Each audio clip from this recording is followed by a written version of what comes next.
Most people think that self-abandonment is a big decision, like staying in a wrong relationship or tolerating bad behavior or letting somebody cross your boundaries. And yes, all of those are forms of self-abandonment, but that's not where it starts. Self-abandonment doesn't start in the big moments. It starts in the small ones, in the middle of a conversation when something feels off and you override it, when you have a reaction and then you immediately explain it away, when you notice something uncomfortable, but then you talk yourself out of it. That is self abandonment. And most people are doing it all day long without even realizing it.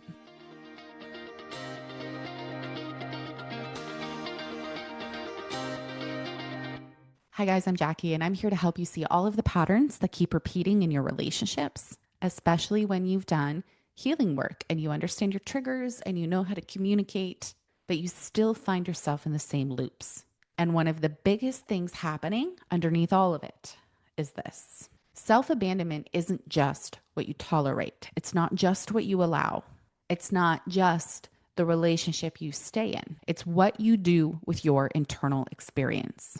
It's what happens in the moment when something comes up in you, and instead of staying with it, you leave it. Say you're talking to someone and they say something that doesn't land. There is a visceral reaction in your body, a discomfort or a sense of that fell off. And almost immediately, you override it. You think, maybe I'm overreacting. They probably doesn't mean anything. I'm sure they didn't mean it like that. Or maybe you move towards them and you're asking them, hey, are we okay? Did I say something kind of weird? Or maybe you start explaining yourself. I didn't mean it like that. I was just trying to. And all of that feels normal. It feels like communication and that you're being self aware. But if you slow it all down, you had an experience and you didn't stay with it. Self abandonment at its core is leaving your internal experience to get something from outside of you, to feel okay again, to feel safe again, to feel certain. So instead of staying with that fell off, you move away from it. You override it, or you explain it away, or you try to resolve it through the other person. And the moment you do that, you have left yourself. Self abandonment isn't always choosing the wrong relationship. Sometimes it's not choosing yourself in the moment you need to.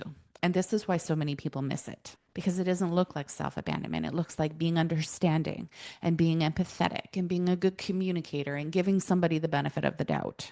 But underneath it, your system is organizing around, I need to feel okay again.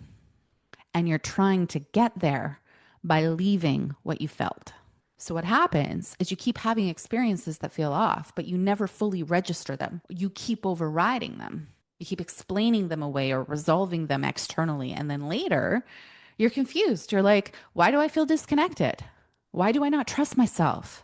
Why do I keep ending up in these same situations? It's not because you don't know better. It's because in the moment that mattered, you weren't with yourself. And this is exactly what I'm teaching in my upcoming masterclass, Why You Gaslight Yourself. Because this is how it happens. It's not in one big moment. It's in the small, almost invisible ones where you have a clear internal experience and then immediately override it. If you want to learn how to catch that moment in real time before you leave yourself, I'll link the masterclass below. And I'm so curious, where do you notice yourself explaining something away that didn't actually feel right?